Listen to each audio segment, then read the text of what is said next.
Assalamualaikum guys, I am back with the explanation of movie The Beast in Me। ये series मुझे काफ़ी अलग लगी। हम अक्सर देखते हैं कि विलेन का पंगा एक ऐसे इंसान से हो जाता है जहां अगला इंसान या तो कराटे जानता हो या उसके काफ़ी जानने वाले हों जो उसकी मदद कर सके। मतलब अगला बंदा भी काफ़ी ताकत रखता हो कि वो उसका मुकाबला कर सके। यहाँ जो एगी का रोल दिखाया है वो बिल्कुल तन्हा है और कमज़ोर सी दिखाई गई है। कभी इस बेचारे से भारी चीज़ें नहीं घसीटी जाती तो कभी इसके पाँव में मोच आ जाती है और दूर दूर तक इसकी खबर लेने वाला कोई भी नहीं। यानी अगर ये गायब हो जाए तो कोई पूछेगा भी नहीं कि एगी को हुआ क्या था। मुझे तो देखकर ही खौफ आ रहा था कि एगी जैसी औरत कहाँ ही टिक पाएगी अगर पंगा हो गया।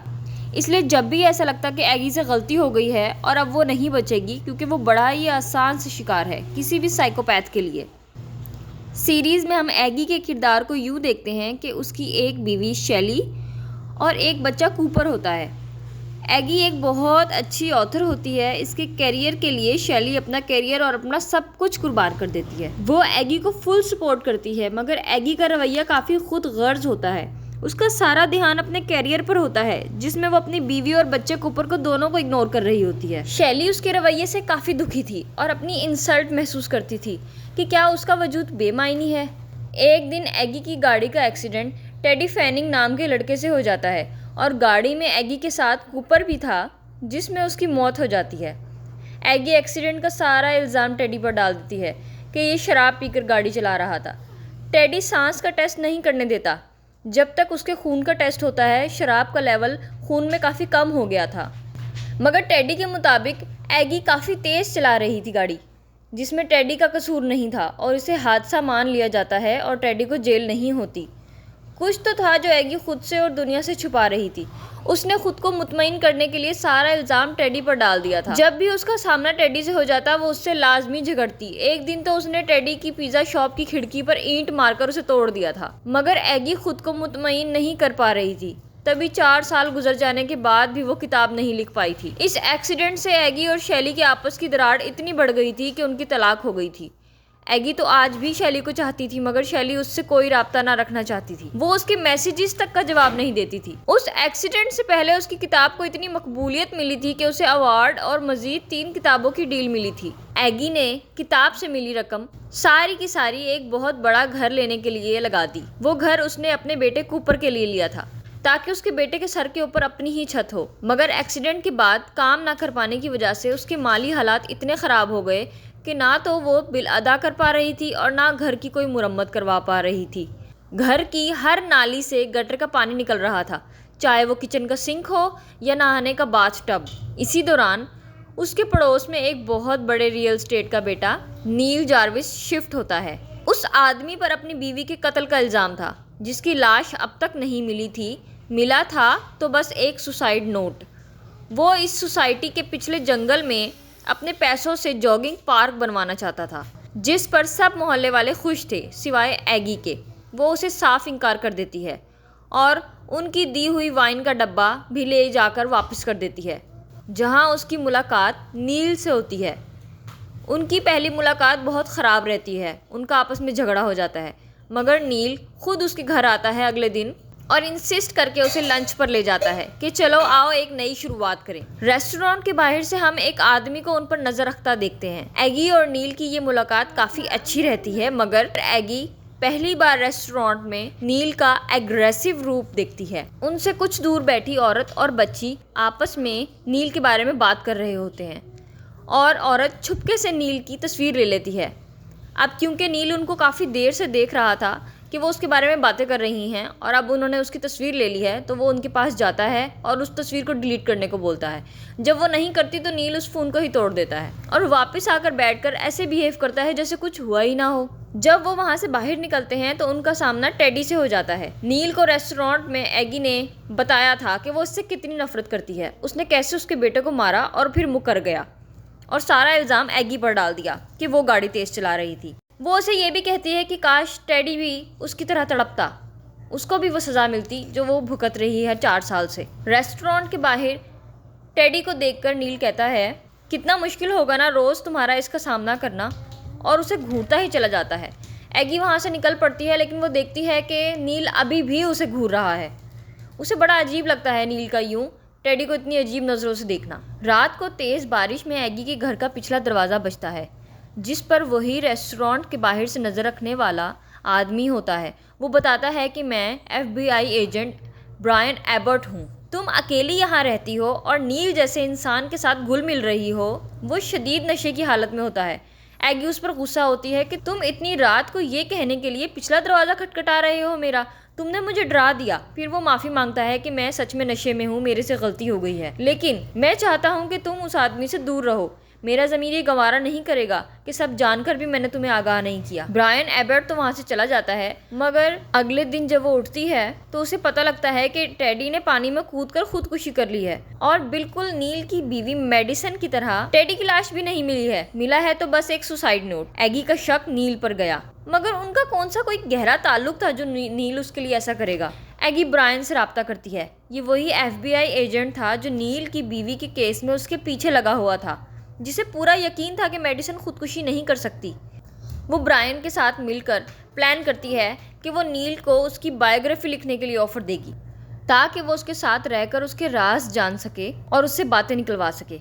अरे पगली, इतने ताकतवर इंसान से पंगा लेने के लिए से पहले अपने जोड़ों का दर्द तो दूर कर ले। खैर, दूसरी तरफ एक सोशल एक्टिविस्ट ओलिविया नील के पीछे पड़ी हुई थी। नील का प्रोजेक्ट जार्विस यार्ड, जिससे नील को कारोबारी तौर पर बड़ा प्रॉफिट हो सकता है, उसके ओलिविया खिलाफ रैलियां निकलवा रही थी। नील को तो खुद कोई चाहिए था कि उसकी बुरी इमेज को दूर करके उसे लोगों की नज़र में फिर से हीरो बना सके, जो इमेज उसकी बीवी के गायब होने के बाद खराब हो गई थी। नील एगी के बायोग्राफी के ऑफर को कबूल कर लेता है, इस बात से अनजान कि वो ब्रायन के साथ मिलकर क्या खिचड़ी पका रही है। नील का इंटरव्यू करते हुए एगी उसके लैपटॉप का पासवर्ड देख लेती है। अगले दिन नील के सुतेले भाइयों का बर्थडे था। नील ने एगी को भी इनवाइट कर लिया था ताकि वो किताब के लिए उसके बाप मार्टिन का भी इंटरव्यू ले सके। एगी ने ब्रायन को बता दिया था कि वो पार्टी में जा रहे हैं और घर पीछे से खाली होगा। तुम जाकर लैपटॉप से सारी इन्फॉर्मेशन निकाल लो, हो सकता है उसमें टेडी के मुतालिक या मेडिसन के मुतालिक कोई सबूत मिल जाए। ब्रायन को नील के लैपटॉप से काफी बड़ा सबूत मिल गया था,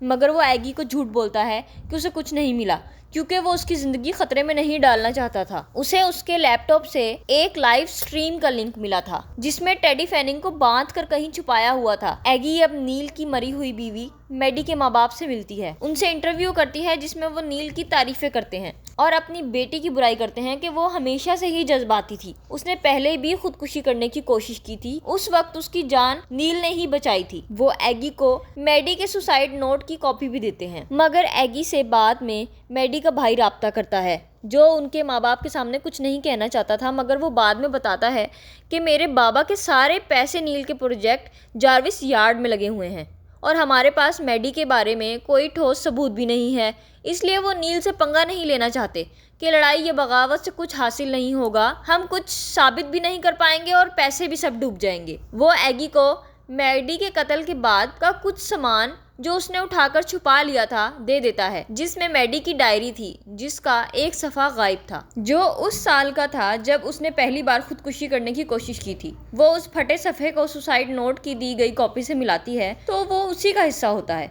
मतलब ये नोट मेडी ने अपनी मौत से पहले नहीं बल्कि कई साल पहले लिखा था, जब उसने पहली बार सुसाइड अटेम्प्ट की थी। दूसरी तरफ ब्रायन खुद जाकर नील को कन्फ्रंट करता है तो नील अपना जुर्म कबूल करता है, मगर ब्रायन कुछ कर पाता उससे पहले ही नील उस पर हमला करके उसे मार देता है।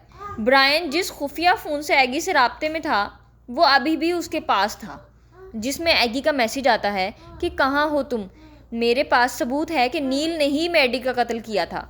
ये सब नील पढ़ लेता है। यहाँ मुझे लगा कि अब एगी नहीं बचेगी। इतना खतरनाक कातिल जिसके आगे कोई भी नहीं टिक पा रहा, एगी जैसी औरत कहाँ ही टिक पाएगी जिसके कोई आगे है ना पीछे। अब हमें मेडी की कहानी दिखाई जाती है। नील की जो मौजूदा बीवी है वो उस वक्त मेडी की असिस्टेंट होती थी, जो उसकी दवाइयों का और हर छोटी से छोटी चीज़ का ख्याल रखती थी। मेडी को असल में नील के एग्रेसिव रवैये से अब खौफ आने लगा था। वो उससे बहुत ज़्यादा खौफज़दा रहने लगी थी और तलाक चाहती थी, मगर उसे डर था कि नील उसे कभी तलाक नहीं देगा मगर कत्ल कर देगा। इसलिए वो ब्रायन को उसके काले कामों के राज दे रही थी ताकि वो पकड़ा जाए और उसकी जान छूट जाए। ब्रायन ने छापा मारकर उसका काफ़ी पैसा जब्त तो कर लिया था, मगर नील ने पैसे की ताकत से अपने एक एम्प्लॉय को मना लिया कि वो सारा इल्ज़ाम खुद पर ले ले। जब सारा इल्ज़ाम नील के एम्प्लॉय पर चला गया और नील फिर से कानून के हाथों से बच गया, तो मेडिसन को यकीन हो गया कि वो नील से बच नहीं सकती। उसके पास बस एक ही रास्ता है कि वो उसे छोड़कर चली जाए। दूसरी तरफ नील को यकीन था कि मैडी तो ऐसा नहीं कर सकती, मगर कोई तो बहुत करीबी है जिसने ये इन्फॉर्मेशन लीक की है। उसका शक मैडी की असिस्टेंट नीना पर जाता है। उसके अलावा और कौन ही था जो अंदर की खबर लीक कर सकता है। वो उसे कन्फ्रंट करता है ऑफिस में, तो वो गुस्से से फट पड़ती है। ये तुम्हारी बीवी का काम है, वो दवाइयाँ नहीं ले रही थी, मुझे शक हुआ, मैंने उसका पीछा किया। मुझे पहले लगा कि उसका अफेयर चल रहा है, मगर जब देखा तो वो ब्रायन से मिल रही थी। मुझे तो बस उसकी फिक्र थी, मगर उसने मुझसे इतनी बदतमीजी की है। मैं तो वैसे ही ये काम छोड़कर जाने वाली थी, क्योंकि मुझे एक बहुत अच्छा काम मिल गया है जहाँ मुझे अच्छी तनख्वाह मिलेगी। जब मैंने उसे ये बताया कि मैं उसे छोड़कर जा रही हूँ, तो उसने मेरी बहुत ज़्यादा ही बेइज्जती कर दी। मैं ये बेइज्जती और बर्दाश्त नहीं कर सकती। नीना ने गुस्से की हालत में नील को सब कुछ बता दिया। नील वापस जाता है तो मैडी घर छोड़कर जा रही थी। उनकी आपस में लड़ाई होती है और नील उसका कत्ल कर देता है। वो अपने बाप और अंकल को बुलाता है कि मुझसे एक बहुत बड़ी गलती हो गई है। उसका बाप और अंकल जो उसके कत्लों पर पर्दा डाल डाल कर थक चुके थे, वो इस कत्ल को भी छुपाने में मदद करते हैं, क्योंकि उनका प्रोजेक्ट इस बदनामी से डूब सकता था। वो उसे खुदकुशी का रूप देकर लाश ठिकाने लगा देते हैं। सीन अब मौजूदा वक्त पर आता है, जहां नील एगी को कॉल करके कोई ऐसी बात कहता है जिस पर वो घबरा जाती है और अपने बेटे के उस कमरे की तरफ चल पड़ती है जहाँ वो 4 साल से नहीं गई थी। इस सीन पर आए थे मुझे सही गूज बम्स, क्योंकि अंदर की तरफ नील ने टेडी को बांध रखा था। जो लाइव स्ट्रीम में जगह हमने देखी थी ना, वो एगी का ही कमरा था। उसने साइड में चीज़ें लगाकर उस कमरे को कवर करके बिल्कुल उसकी पहचान छुपाई हुई थी कि ये कौन सा कमरा है, और उसमें टेडी को बंद कर रखा था। खैर, जब एगी का मैसेज नील ने देखा था ब्रायन के फ़ोन पर, उसने तभी जाकर टेडी को कत्ल कर दिया था और FBI में कॉल कर दी थी कि उसने एगी के घर में किसी को बंधा हुआ देखा है। एगी की जान हलक में आ जाती है अपने बेटे के कमरे में टेडी को मरा हुआ देखकर। वो घर से भागकर जंगल में छुप जाती है और ये खबर मीडिया में आग की तरह फैल जाती है कि एगी ने टेडी को टॉर्चर करके कत्ल कर दिया है। एगी शैली को कॉल करती है, मगर उसके घर पुलिस मौजूद थी, जिस पर वो उसे कहती है कि तुम खुद को पुलिस के हवाले कर दो, अगली बात हम वहीं सुन लेंगे। इतनी नफरत पूरी सीरीज में शैली ने एगी को इग्नोर किया है। जब जब उसने मदद की पुकार लगाई है, शैली ने सिर्फ और सिर्फ उसको इग्नोर किया है। खैर, अब बचते बचाते एगी नीना के पास पहुंचती है। वो उसे कहती है कि मेरी बात सुन लो, मैंने पुलिस को तो पहले ही कॉल करके यहाँ का एड्रेस दे दिया है, वो जल्द ही आती होगी। वो उसे बताती है कि टेडी का कत्ल मैंने नहीं किया, नील ने किया है, बल्कि मैडी का कत्ल भी उसी ने किया है और मेरे पास सबूत था, जो कि FBI की एक एजेंट को मैंने दिया था, मगर शायद उसको भी नील ने ब्लैकमेल किया है, जिसकी वजह से वो मुकर गई है। वो कहती है कि मेरे से पहले ही अपने पास में एक बहुत बड़ी गलती हुई है, जिसको छुपाते छुपाते मैं थक चुकी हूँ। 4 साल से मेरा सब कुछ बर्बाद हो गया है। मैं खुद से भी उसे छुपा रही हूँ और दुनिया से भी, मगर मुझे सुकून नहीं आ रहा। वो बताती है कि जिस दिन एक्सीडेंट हुआ, कॉपर उसकी जिम्मेदारी में था। वो गाड़ी में जा रहे थे, जहाँ वो गाड़ी में कॉल पर इंटरव्यू में मसरूफ थी। कॉपर उसे बार बार बुलाया जा रहा था, बार बार तंग किए जा रहा था। तो जब वो उसे डांटने के लिए पीछे मुड़ी तो उसकी गाड़ी टेडी की गाड़ी से टकरा गई। यानी गलती यहाँ पर एगी की भी थी। जब एगी की जिम्मेदारी में कूपर को दे ही दिया था शैली ने एक दिन, तो वो उसका ख्याल रख सकती थी, वो अपना इंटरव्यू डिले कर सकती थी, मगर उसका सारा ध्यान सिर्फ अपने आप में और अपने करियर में था और अपनी मशहूरियत में। टोटली एगी की गलती और खुद गर्जी की वजह से उनकी टक्कर हुई, जिसका सारा का सारा ब्लेम उसने टेडी के ऊपर डाल दिया। वो ये बात जानती थी, इसलिए उसको 4 साल लग गए, मगर वो मूव ऑन नहीं कर पाई। नीना, जिसे लग रहा था कि मैडी ने खुदकुशी की है, क्योंकि वो पहले भी एक बार खुदकुशी करने की कोशिश कर चुकी थी और वो अपनी मेडिसिन भी नहीं ले रही थी, तो उसका ये शक यकीन में बदलने लगता है। तभी एगी को आकर पुलिस ले जाती है, मगर नीना रात को नील को कन्फ्रंट करती है, तो नील झगड़ता है कि तुम बच्ची थी जिसको पता ही नहीं लगा कि वो कत्ल था या खुदकुशी। तुम तो दौलत चाहती थी ना, तुम्हारी आंखों में नजर आता था कि तुम चाहती हो कि तुम्हें नील की जगह मिल जाए। मैंने तो बस तुम्हारी ख्वाहिश को पूरा किया था। तुमने तभी तो मुझे मैडी और ब्रायन के बारे में बताया था ना। हम पूरी मूवी में वैसे भी नीना को बुरी तरह से हकीर और इग्नोर करते हुए देखते हैं। वो बार बार उसे कहती है कि मैं तुम्हारी बीवी हूँ, मुझे वैसे इंपॉर्टेंस दो, लेकिन वो सिर्फ उसे इग्नोर करता है। वो ये सारी कन्वर्सेशन उस रात फोन में रिकॉर्ड कर लेती है, जिसमें उसने मैडी के अलावा टेडी के कत्ल को भी कबूल कर लिया था। दूसरी तरफ टेडी और एगी की खबर सुनकर नील के बाप को दिल का दौरा पड़ जाता है, क्योंकि उसे पक्का यकीन था कि एगी तो ऐसा कर नहीं सकती, नील का ही काम है ये। वो दुखी हालत में कहता है कि ये नील का खूनी खेल कब खत्म होगा, कब तक हमें इसकी गलतियों के ऊपर पर्दा डालना पड़ेगा, और तभी उसे दिल का दौरा पड़ जाता है। अंकल ये देखकर बहुत ज्यादा दुखी होते हैं। वो जानते थे कि नील तो नहीं रुकेगा और उसने सारी जिंदगी इस दुख और जलालत में गुजार दी है, लेकिन उसका बेटा नहीं सुधरा। वो हॉस्पिटल में अपने भाई की जान अपने हाथों से ले लेता है, क्योंकि उसे पता था कि ये जब तक जिंदा रहेगा दुखी रहेगा और अपने बेटे की वजह से जलील होता रहेगा। अगले दिन नीना वो रिकॉर्डिंग FBI में दे देती है। दूसरी तरफ नील का अंकल सब जुर्म कबूल कर लेता है और नील के सब राज फाश कर देता है। इस तरह नीना बनती है मूवी की असल हीरो और नील को जेल पहुंचाती है। मगर जेल में नील के अंकल रिक उसको मरवा देते हैं, क्योंकि उसे अपने भाई से इतनी मोहब्बत थी और वो नील को ही उसकी मौत का जिम्मेदार समझता था। एगी नील पर बायोग्राफी मुकम्मल करती है और वो फिर से बहुत बड़ा हिट थी, जो उसे फिर से कामयाबी की ऊंचाइयों पर ले गई थी और कहीं ना कहीं उसे अपना जुर्म, अपनी गलती कबूल करने के बाद सुकून मिला था। वो उस गिल्ट से आजाद हुई थी। यूं खत्म होती है इस मूवी की कहानी।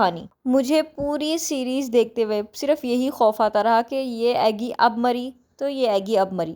मुझे लगा था कि ये मूवी थोड़ी डिफरेंट होने वाली है, मतलब जिसमें एगी मर जाएगी, क्योंकि उसका सरवाइव करने के चांसेस 0% थे एक ऐसे इंसान के आगे जिसके पास फैमिली की सपोर्ट है, जिसके पास पैसा है, जिसकी जेब में FBI है। उसको कैसे ही एगी किताब लिखते लिखते जेल पहुंचा सकती है? No chance.